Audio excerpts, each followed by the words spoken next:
সন্ধ্যার ঠ্যাং ভাঙতে সন্ধ্যাকে ফেলে দিল শৈল। হ্যাঁ বন্ধুরা, সন্ধ্যাতারা সিরিয়ালে আজকের পর্বে তোমরা এরকমটাই দেখতে পাবে। পুরো গল্পটা জানতে হলে প্লিজ লাইক দিয়ে সঙ্গে থেকো।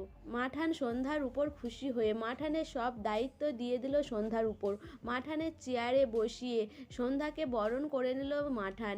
এরপরেই মাঠান সন্ধ্যার উপলক্ষে বাড়িতে একটা পুজো রাখে, নারায়ণ পুজো। সেখানে শৈল আরে ভাবে যে আজকে সন্ধ্যাকে ফেলে দিয়ে আমাদের ওর ঠ্যাং ভেঙে দিতে হবে, যাতে ও বাইরে বেরিয়ে আমাদের কোনো ক্ষতি না করতে পারে।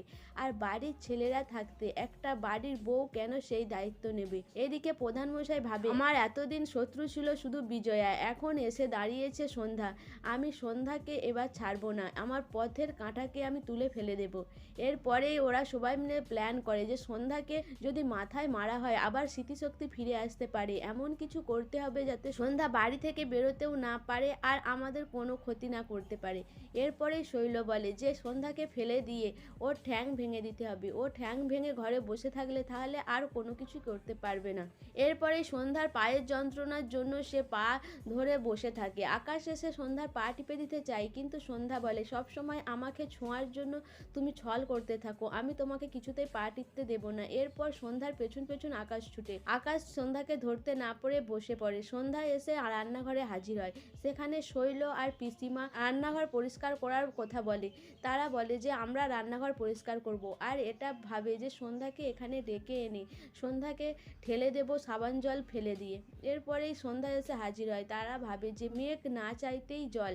এরপরে সন্ধ্যাকে দিয়ে রান্নাঘর পরিষ্কার করানোর কথা ভাবে। সন্ধ্যাকে বলে যে সে যেন রান্নাঘর পরিষ্কার করে। সন্ধ্যা ভাবে যে আকাশের হাত থেকে বাঁচতে হলে তাকে এই রান্নাঘর পরিষ্কার কাজে লাগতে হবে। সে রান্নাঘর পরিষ্কার করবে, সেই সময় শৈল সাবান জল গুলে সন্ধ্যার পায়ের কাছে ফেলে দেয়। সন্ধ্যা পড়তে পড়তে একবার আটকে যায়। সে বলে যে না, আমি ঠিক আছি। এরপর জ্বালাময়ী বলে যে বৌঠান তোমাকে কিছু করতে হবে না, কিন্তু সন্ধ্যা কথা শুনে না। এদিকে আকাশ সন্ধ্যাকে ডাকতে ডাকতে আসে রান্নাঘরের দিকে। সন্ধ্যা আবার যখন যেতে যাবে, সন্ধ্যা পড়ে যেতে যায়।